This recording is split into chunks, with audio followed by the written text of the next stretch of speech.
Bonjour à toutes et à tous, nous nous retrouvons pour notre émission Votre question, ma réponse, avec aujourd'hui la question de Marie-Laure qui porte sur le pardon. Alors Marie-Laure a vécu il y a quelques mois une expérience de trahison. Elle a son mari qui l'a trompée et donc depuis elle est dans un processus effectivement de séparation au sein de cette relation.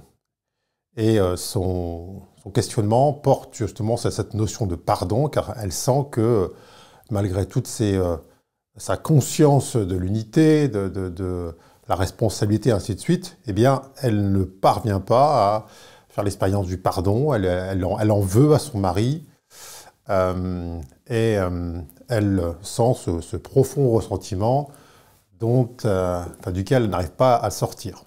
Alors, on va examiner ensemble cette idée du pardon, pardonner, afin de voir un peu ce qu'on peut en extraire.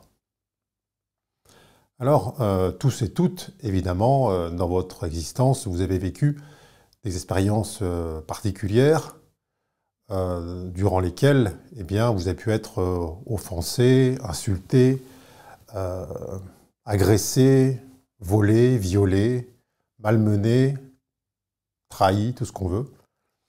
Et ces expériences ont modifié votre relation à la personne considérée, ont teinté, ont impacté cette relation, cette interaction qui pouvait auparavant exister avec l'autre personne. Alors, l'humain n'étant pas fait de bois, il ressent dans ces situations une douleur. C'est la réaction presque de son corps qui, par le fait de la surprise, par le choc, par la sidération, par la violence de la situation, eh bien, manifeste une douleur. Et cette douleur, elle peut perdurer. Et l'antidote, dit-on, à cette douleur est le pardon. On dit que si on pardonne, c'est-à-dire que si eh bien, on accepte de renoncer au ressentiment, à la vengeance, à la condamnation portée sur l'autre, eh bien, on rentre dans un processus de pardon et donc on se libère d'une douleur, d'un poids, d'une charge.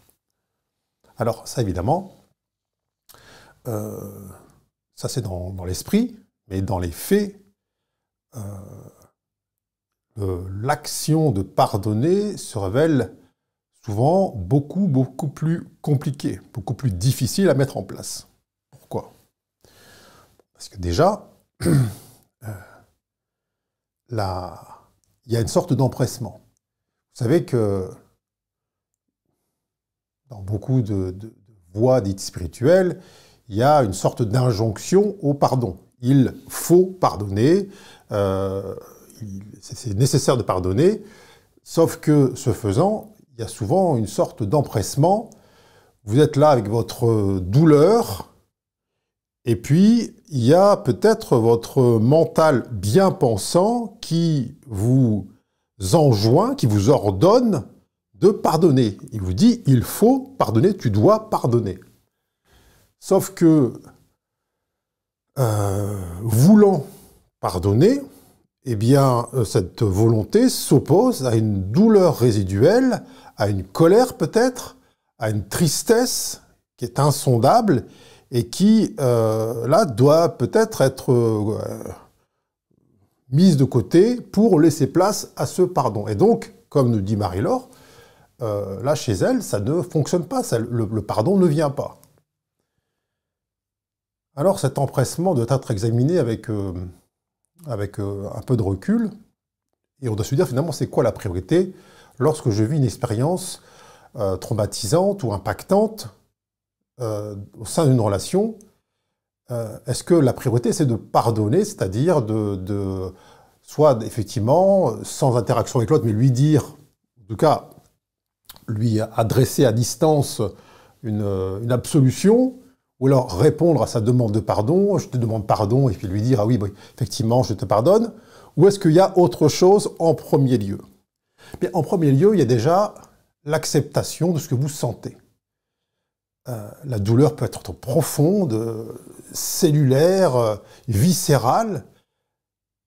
Il est nécessaire de pleinement accepter la situation. Alors, dans l'acceptation de la situation, il y a accepter la douleur, la souffrance, la sensation, et puis accepter les faits, accepter la trahison, le vol, le mensonge, l'insulte, tout ce que vous voulez. C'est-à-dire ne pas vouloir qu'il se soit passé autre chose que ce qui s'est passé. Cela a eu lieu, c'est un fait. Bon. Donc, j'accepte les faits, même si ces faits-là, effectivement, m'ont puissamment impacté, mais j'accepte que cela ait eu lieu. Je ne suis pas en train de me dire « non, c'est un cauchemar, je vais en sortir, autre chose va prendre place dans cette réalité ». Là, il y a un processus qui est celui, effectivement, de la nécessaire acceptation de la situation. Et acceptation de la situation, ça veut dire aussi accepter pleinement la vague émotionnelle, le ressenti là, physique, physiologique, qui vous tord les viscères, peut-être, qui vous écrase le cœur. Et ça, c'est à accepter pleinement.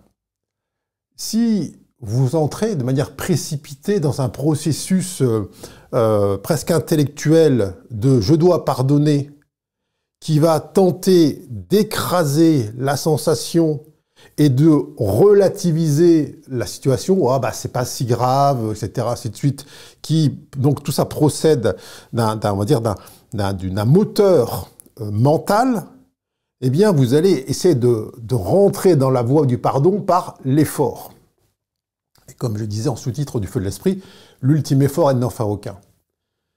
Alors, première étape, l'acceptation totale de votre douleur, de votre souffrance et de la situation.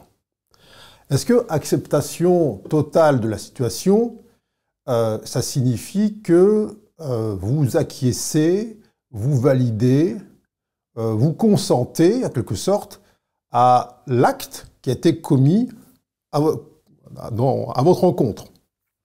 Pas du tout. Vous savez distinguer déjà l'acte de la personne qui l'a commis et vous reconnaissez dans l'acte qui était commis, une tromperie, une trahison, un vol, une agression, peu importe, eh bien, toute l'obscurité qu'il contient. Donc, pas de déni, pas de phrases toutes faites, tout est parfait, ainsi de suite, qui sont encore plus violentes que l'acte en lui-même. Vous reconnaissez la pleine densité de l'action qui a été commise sur vous ou à travers vous. Cette reconnaissance ne signifie pas, encore une fois, que vous laissez les choses perdurer comme elles sont. Ça ne veut pas dire que accepter une situation signifie être dans une passivité et ne rien entreprendre, ne pas produire d'action dans le but de rectifier, de remettre au droit quelque chose qui s'est tordu. Donc là, le bon sens va peut-être vous conduire à produire des actions particulières dans le but, là, immédiat, de mettre un terme à ce qui est en train de se passer. C'est-à-dire pour faire cesser en quelque sorte le trouble, pour faire cesser l'agression, pour faire cesser la prédation ou que sais-je. Donc là, c'est reprendre son pouvoir, se réinstaller sur son socle et décider que, ok, j'ai vécu l'expérience, je ne la nie pas, je ne nie pas la souffrance qu'elle engendre en moi, mais je prends une décision de sauvegarde de ma personne, de mes intérêts, de ce que je suis, et au-delà de ça. Ça veut dire que quand les choses se sont passées, il se peut que la personne en face, alors c'est une possibilité, mais des fois ça n'arrive pas, eh bien, reconnaisse la douleur ou la souffrance qu'elle a engendrée en vous et qu'elle vous demande pardon. Alors, ça veut dire quoi? Je te demande pardon. C'est-à-dire qu'elle vous demande de ne plus lui en vouloir ou de ne pas lui en tenir rigueur. Alors, ça peut s'appuyer sur des explications, des tentatives de remise dans un contexte, peu importe. Là, encore une fois, c'est pas parce qu'on vous demande pardon, qu'on vous demande cette faveur, que vous y êtes tenu. Il y a là, encore une fois, pas de précipitation. Si, dans ce qui est là en vous, le besoin d'acceptation pleine et entière de ce que vous sentez, d'acceptation de la situation dans toute sa globalité, eh bien, ce besoin-là est plus fort que la nécessité de répondre à la demande de l'autre d'être pardonné, eh bien, laissez de côté, il n'y a aucune urgence là-dedans, laissez de côté cette histoire, cette réponse. Attends, pour le moment, je ne suis pas en mesure de te donner ce que tu me demandes. Tu me demandes pardon, pour le moment, je ne suis pas en mesure de te donner ce pardon, de te donner cette absolution, de te libérer de ta culpabilité. Bon. Alors, souvent on dit... vous savez que c'est l'adage « faute avouée est à moitié pardonnée ». Pour moi, ça n'a pas grand sens, cette phrase-là. Parce qu'un pardon est ou n'est pas. C'est quoi un demi-pardon? Quelqu'un vous avoue sa faute à votre... Enfin, en tout cas, je ne sais pas quoi, il vous raconte un truc vous concernant. Je t'ai volé de l'argent, c'est moi qui t'ai calomnié, je ne sais pas quoi, peu importe.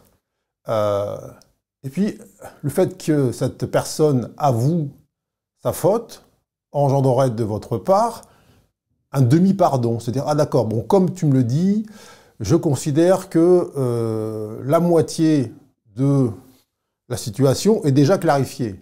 Peut-être pas. Et encore une fois, cette moitié, elle mène à quoi? Un pardon est complet et total où il n'est pas. Donc, vous êtes là dans ce début d'expérience. Peut-être que l'autre, effectivement, dans son empressement aussi, parce qu'il ou elle sent bien le trouble qu'il a causé, qu'il a engendré, eh bien, va effectivement se confondre en excuses, en demande de pardon, mais là, encore une fois, rien ne vous oblige. Là, je veux dire, amour bien ordonné commence par soi-même. Ne tombez pas dans le déni de ce que vous sentez, de ce que vous ressentez, au profit d'un mécanisme psychique de démarche spirituelle, d'être quelqu'un de bien, etc., qui efface, qui enlève, qui allège, ainsi de suite, chez l'autre, alors qu'en vous, eh bien, ça crie famine. Donc les choses viendront quand elles devront venir, si elles viennent. Ensuite, bien sûr qu'il y a passer ce temps de l'acceptation pleine et entière de la souffrance, de la douleur et de la situation. Il y a un recul à prendre sur ce qui s'est là passé. Puisque vous savez que nulle épreuve n'arrive jamais à quiconque sans que son âme l'ait appelée, l'ait désirée, vous devez arriver à la prise de conscience que cet événement n'est pas en vérité contre vous, mais elle est à votre service. Alors, du point de vue la sensation, effectivement, au départ, tout hurle contre ce principe-là, parce que je me dis, mais non, ça m'a anéanti, ça m'a détruit, ça m'a dévasté, ainsi de suite. Vient un temps où on essaye de prendre un peu de recul et de changer de focale. C'est-à-dire, tiens, à quoi me sert cette expérience? À quoi me sert cette épreuve? Quand je dis à quoi me sert, elle est au service de quoi? Alors évidemment que lorsque vous avez une douleur intense en vous, vient ensuite la compréhension du fait que cette douleur intense, ce qui est en vous, est un endroit dans lequel il y a une ignorance de votre lumière. Il y a un endroit qui se croit possiblement menacé, possiblement atteint par l'autre, possiblement réduit, possiblement voler, violenter, tout ce que vous voulez. Un endroit qui se croit menacé, potentiellement réductible par l'action d'autrui. Donc cette croyance qui est là engrammée dans les cellules, si je puis dire, eh bien, génère cette douleur, cette souffrance. Alors vous savez que ce que l'autre a commis, eh bien, c'est simplement un moyen que l'intelligence universelle a utilisé pour vous aider à prendre conscience d'une partie qui en vous s'ignore, et dans l'ignorance d'elle-même. Qu'est-ce que ce processus-là engendre aussi? Eh bien, ce processus engendre le fait que vous allez reconnaître progressivement que l'action que l'autre a commis là contre vous est aussi le fruit d'une ignorance. Alors, encore une fois, je ne suis pas en train de dire qu'il vous faut relativiser l'acte ou le valider d'aucune manière. Simplement, vous commencez à concevoir que ce n'est pas l'être en face qui a émis une volonté personnelle de vous nuire, même si en apparence cela peut apparaître ainsi, mais c'est son capital d'ignorance intérieure qui a été utilisé pour, effectivement, eh bien, produire un acte contre l'unité, contre l'autre, contre l'intégrité, ainsi de suite. Donc c'est le produit de sa propre ignorance. Et donc, qu'est-ce qui se passe finalement dans ces interactions humaines dans lesquelles, effectivement, il y a une action qu'on appelle agression, trahison, tout ce que vous voulez, et puis en face, souffrance, douleur. Eh bien, il y a deux ignorances qui se rencontrent. Une qui est l'ignorance de l'amour qu'il ou elle pourrait être, et l'autre qui est le réceptacle, si je puis dire, qui ignore sa puissance, sa lumière, son inaltérabilité, qui, en vérité, eh bien, est là de toute éternité. Alors, c'est là où commencer à reconnaître la partie qui en soi souffre parce qu'elle est dans l'ignorance, vous amène progressivement à reconnaître que l'autre était dans cette même ignorance. Est-ce que ça veut dire pour autant que, comme un enfant par exemple, on va continuer à chercher à l'éduquer ou l'élever pour le sortir de sa dangerosité contre lui-même ou autrui? Eh bien, là, chaque cas est unique. Il n'y a, là encore une fois, aucune obligation contractuelle à perdurer dans la proximité, on va dire, physique de l'autre, si votre sagesse intérieure, eh bien, vous intime de mettre un terme à l'expérience. C'est pas dire que vous prônez la séparation. Encore une fois, la séparation des corps ne veut pas dire une séparation en vérité. Il peut être juste pour vous de prendre une autre direction, un autre chemin pour vous permettre de passer à autre chose. Donc là aussi, ne tombez pas dans une sorte d'injonction à être à la fois dans une réponse à la demande de pardon de l'autre, une obligation de vous forcer à entrer dans la voie du pardon mental, et en outre de vous obliger à continuer à côtoyer la personne qui se trouve à l'origine de la situation. Mais encore une fois, chaque cas est unique. Vous devez vous interroger sur le maintien ou pas de la relation dans sa forme. Est-il juste, là, ici, pour moi, que je demeure encore davantage de temps dans cette relation, ou est-il davantage nécessaire que nos chemins prennent des directions différentes? Là, encore une fois, soyez vigilantes ou vigilants sur les tentatives de fuite, parce que la présence ou la proximité de l'autre aurait tendance à stimuler ou à raviver la blessure. Et là aussi, si vous avez besoin d'un temps suffisant pour être dans cette acceptation de la douleur, cette acceptation de ce qui a eu lieu, et que ce temps, eh bien, exige une sorte de retrait physique, géographique, eh bien, prenez ce temps-là. Peut-être dans le ici maintenant, vous n'êtes pas en capacité à la fois d'être dans cette assimilation de vos sensations, de votre ressenti, de l'expérience, et dans le même temps d'être dans cette acceptation de la présence là à vos côtés de votre mari, votre femme, votre collègue, peu importe, celui ou celle qui a été à l'origine de la situation.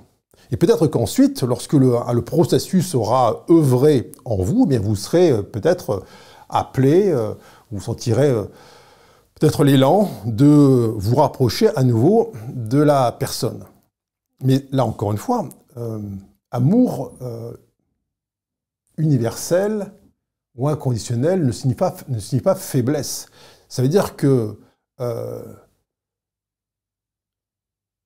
l'ignorance qui est reconnue chez l'autre, certes, est un préalable à ce processus de guérison, mais permettre à l'autre de demeurer dans son ignorance finalement en acquiesçant cette ignorance, et donc avec une sorte de répétition de l'action, là, ce serait de la complaisance de votre part. C'est ainsi qu'on voit, par exemple, dans des couples, l'un ou l'autre des conjoints qui trompent l'autre personne, et puis à chaque fois s'excuse, je le ferai plus, etc., etc. Et puis on accepte une sorte de promesse, ainsi de suite, et on demeure dans finalement une acceptation d'une ignorance qui perdurerait. Et là, ce n'est pas juste ni pour vous ni pour l'autre, parce que là où il y a au départ une erreur qui est issue de l'ignorance, eh bien, il y a ensuite une faute, c'est-à-dire une réitération d'une erreur, mais qui est calculée. Et donc, on tombe dans une sorte de manipulation et qui est à votre préjudice. Donc là aussi, ne croyez pas qu'un amour inconditionnel en tout cas, amène à une forme de faiblesse dans la relation. Non, ça vous amène à privilégier votre unicité, votre cap, votre direction, votre volonté la plus élevée. Lorsque on parle de pardon, souvent, on a le sentiment que pardonner est une action. Alors qu'en vérité, le pardon, c'est une grâce. Ça veut dire quoi, une grâce? Ça veut dire que ce n'est pas quelque chose qui se décide. On peut décider de continuer à en vouloir à l'autre. Ça, c'est d'ailleurs une phrase qui est souvent prononcée. Il m'a fait ça, elle m'a fait ça, je lui en veux. Bon, c'est une volonté. En vouloir à l'autre, c'est continuer de vouloir que finalement la colère, la tristesse, eh bien, s'intercale entre, on va dire, cette partie d'ignorance et puis la lumière qui pourrait venir l'imprégner, l'alchimiser, la guérir. Donc ça, c'est une volonté. Lâcher prise dans la situation, c'est effectivement renoncer à vouloir que autre chose que ce qui s'est passé soit passé. Vous savez, il y a vraiment une question qui est importante à vous poser quand vous avez été là dans une expérience choquante, une expérience impactante, telle que celle qu'on peut relater ici. C'est de vous interroger en votre âme et conscience et vous dire, tiens, est-ce que je préférerais que cela n'ait pas eu lieu? Alors, la réponse immédiate qui va fuser de votre tête, ce sera oui, évidemment. Je préférerais ne pas avoir été trahi, ne pas avoir été trompé, ne pas avoir été volé, agressé, ainsi de suite. Sauf que cette hypothèse-là qu'on ramène dans le passé avec une préférence. Préférence, c'est je voudrais que cela n'ait pas eu lieu. Bon, c'est une volonté. C'est une volonté qui va aller s'arrimer dans un passé qui n'existe plus. La personne que vous étiez avant cette action-là, elle a disparu. Entrer dans la voie du pardon, c'est faire le deuil de qui vous étiez avant l'action, de qui était l'autre avant l'action et de ce qu'était la relation avant cette action dont on parle. C'est un deuil. Alors, posez-vous la question, est-ce que, oui ou non, je préférais que cela n'ait pas eu lieu? Vous avez effectivement le droit, si je puis dire, de laisser votre tête dire, ben oui, évidemment, je préférais que cela n'ait pas eu lieu. Simplement, là, le chemin doit vous amener progressivement à vous dire, bon, en fait, c'est pas tout à fait ça. Pour rien au monde, je voudrais revivre ça, mais pour rien au monde, je voudrais que cela n'ait pas eu lieu. Là, vous commencez effectivement à pouvoir neutraliser la situation, neutraliser le choc qui est inscrit dans le passé et dans vos cellules. Évidemment qu'on ne va pas réécrire l'histoire. Donc, ce faisant, il n'y aura pas effectivement, d'effacement. Mais prendre conscience de la puissance de cette épreuve, cette expérience, avec tout le potentiel de lumière qu'elle contient en creux, c'est-à-dire qui est capable là, de remplir l'espace de douleur ou de souffrance, ça, effectivement, ça vous amène à vous dire, pour rien au monde, je voudrais qu'on me l'enlève.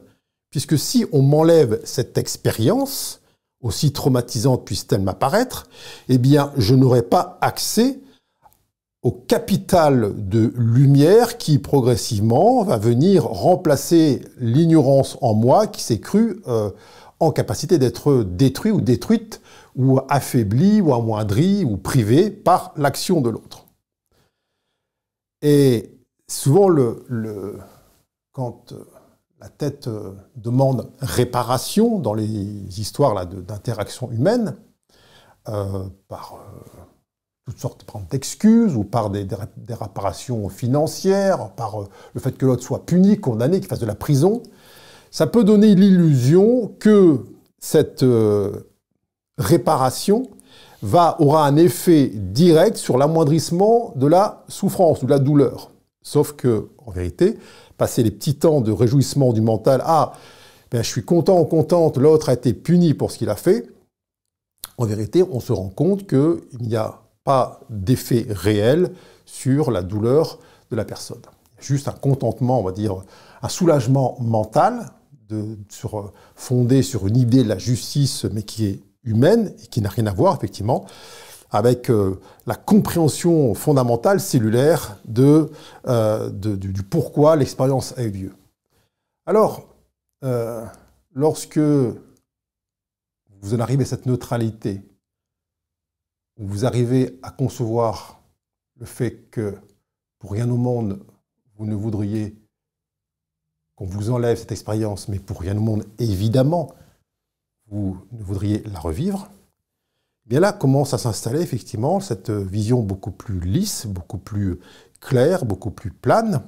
Et puis vous voyez aussi la loi universelle, c'est-à-dire que vous n'êtes plus dans cette quête de réparation, parce que vous voyez quoi? Vous voyez que quand autrui commet à votre égard, on va dire, une offense, c'est quoi?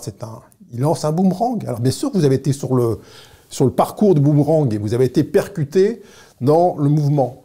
Mais vous avez vu immédiatement que l'autre, eh bien, a été le premier ou la première à recevoir, eh bien, son retour de boomerang. Donc, demander réparation, c'est demander à ne pas voir, effectivement, cette loi de cause à effet et de responsabilité pleine et entière qui, là, s'impose à tous et toutes. Si, effectivement, vous êtes accroché à cette idée de réparation ou de condamnation qui amoindrirait, effectivement, l'impact de ce que vous avez vécu, eh bien vous renoncez à voir les choses dans leur ensemble et aussi à comprendre, en quelque sorte, la guidance de votre âme. Parce qu'il faut quand même bien se rendre à l'évidence que si vous avez rencontré telle personne à un moment donné et que tel acte a été commis, c'est que peut-être il y a une sorte d'intelligence là qui supplante l'intelligence humaine, en tout cas les capacités de contrôle de l'humain, et qui a fait en sorte, en tout cas qui a permis que cela ait lieu. Alors on peut dire soit je suis mal tombé, j'ai pas eu de chance, c'est le fruit du hasard, ainsi de suite. On se dit bien, bon, si cela a eu lieu, c'est que deux possibilités. Effectivement, on vous dit, tiens, soit l'univers m'en veut, soit, même si aujourd'hui je ne comprends pas, mon corps a trop mal pour me permettre d'accéder à cette vérité-là, mais je sais que tôt ou tard, je verrai les choses du haut et je grandirai du fait de cette épreuve qui m'a été donnée. Lorsque vous voyez les choses du haut, effectivement, vous passez à autre chose. C'est-à-dire que vous n'allez plus vivre ce même type de situation. Si vous demandez une réparation horizontale, c'est-à-dire que vous restez cantonné, arrimé à une idée de justice là qui a lieu sur vraiment un plan là horizontal qui s'exerce là dans le domaine de la réparation. Et donc peut-être effectivement l'autre sera condamné, des dommages-intérêts, tout ce que vous voulez, mais vous n'avez pas réussi votre épreuve, vous n'avez pas passé effectivement cette expérience, en tout cas vous n'êtes pas sorti par le haut. C'est-à-dire quoi? Ça veut dire que tôt ou tard, cette épreuve vous sera représentée, puisqu'elle s'est présentée à vous dans votre existence. Alors, chaque être humain a ses épreuves. Les épreuves des uns ne sont pas celles des autres. Mais simplement, voyez autour de vous, regardez le nombre d'épreuves que les humains peuvent parfois enfiler comme des perles, et les épreuves qui se répètent. On dit, mais comment se fait-il que ce soit toujours la même chose qui lui arrive? Parce que là, effectivement, il y a une sorte de... Soit on se dit, tiens, je me blinde, et donc voilà, je vais épaissir ma cuirasse, et ainsi de suite. Et on croit que c'est ce processus-là, donc de fermeture et de blindage, qui va permettre d'appréhender l'épreuve suivante avec davantage de puissance, alors qu'en vérité, c'est plus de rebond. Et soit on se dit, tiens, si une épreuve me vient, c'est comme une leçon à l'école, c'est pour qu'elle soit intégrée, comprise et qu'on passe à autre chose, à la classe supérieure. Alors, ce que ça veut dire que pour autant, ayant coché la case d'une épreuve particulière, ayant transcendé cette situation, et étant passé à autre chose, il se passe quoi, je vous l'ai dit, c'est lâcher prise sur un changement dans le passé, accepter la situation relationnelle, accepter la sensation. Là, la grâce intervient et c'est quoi? C'est une descente de lumière qui vient guérir le ressenti. Alors, évidemment, il y aura toujours une cicatrice, c'est la trace, c'est comme la croix de l'épreuve que vous avez validée. Eh bien, la grâce fait que la lumière vient prendre place, vient appliquer un baume là où en vous il y avait auparavant une douleur incommensurable.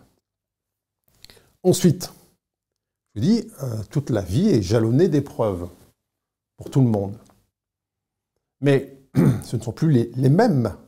On ne va pas rejouer l'expérience. Très souvent, vous voyez que l'humain ayant vécu une épreuve particulière, et s'étant comme refermé là-dessus, eh bien, nourrit davantage de crainte dans le futur. Et par exemple, dans les cas des relations où il y a une adultère, par exemple, eh bien, on a peur par anticipation de la future relation, on a peur que les choses se rejouent. Pourquoi on a peur que les choses se rejouent? Parce qu'effectivement, on n'est pas passé à autre chose. On trimballe en quelque sorte dans le nouveau cas, dans le nouveau décor, eh bien, les blessures encore sointantes de l'ancien temps. Et donc, si on a laissé effectivement la grâce agir, qui est donc ce pardon qui se dépose, encore une fois, je vous dis, ça ne veut pas dire que vous allez demeurer dans la proximité physique ou dans une proximité relationnelle avec l'autre, simplement, vous êtes là, vous êtes passé à autre chose. Ensuite, chaque situation est unique. Il n'y a pas de règle dans ce domaine. Ce sera à vous de voir de quelle manière les choses s'installent. Mais ensuite, il y a toujours plus. Il y a toujours plus à accueillir en soi. Donc, sauf à croire que vous êtes arrivé au bout du chemin et que il ne pourra plus jamais rien vous arriver, vous savez que jusqu'à votre dernier souffle, eh bien, vous pouvez être sujet à toutes sortes d'offenses. Et là, ne vous racontez pas l'histoire de oui, c'est parce que je suis la lumière et que donc les forces de l'ombre m'attaquent et voilà, comme je suis la lumière, j'attire, je sais pas quoi, les insectes, ainsi de suite. Non, c'est pas ça. Là, ce serait vraiment renverser les choses. Il n'y a que l'ignorance en soi qui attire l'expérience. C'est pas la lumière qui attire les offenses, c'est pas ça.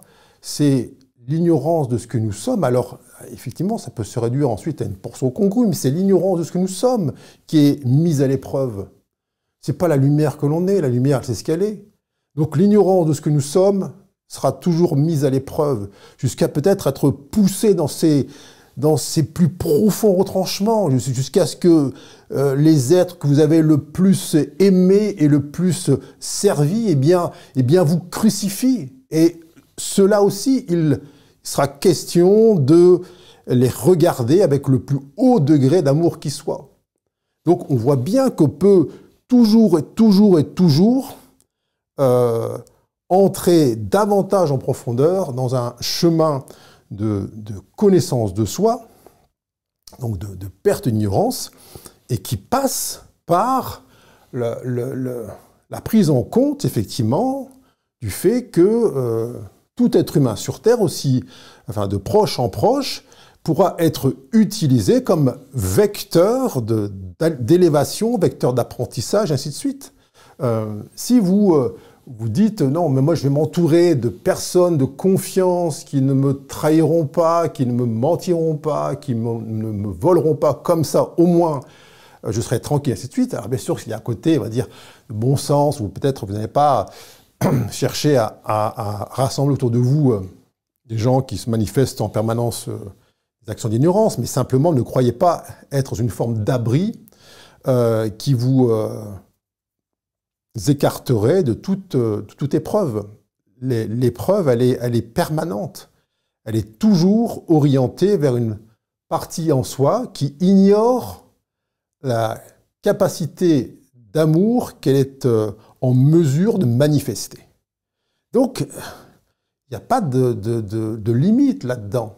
Et tant qu'on dispose d'un corps humain, eh bien on peut se dire, jusqu'à mon dernier souffle, je serai potentiellement poussé dans mes retranchements.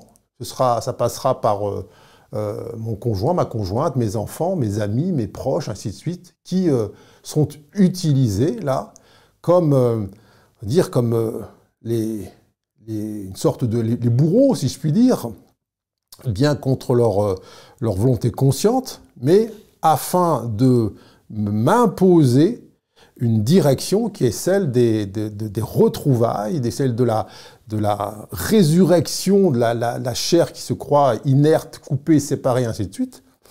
Et bien sûr qu'à chaque fois, le processus sera le même. Accepter la douleur, accepter la souffrance, accepter la sensation d'écrasement, accepter la situation, ne rien vouloir d'autre que celle-ci, et jusqu'à ce que cette totale acceptation, ce total lâcher-prise soit une porte infiniment ouverte à la descente de la grâce qui, elle, est action du pardon. Merci infiniment à toutes et à tous. Ce sera ma réponse pour cette question. Pourquoi est-il si difficile de pardonner? Je vous dis à très bientôt et merci.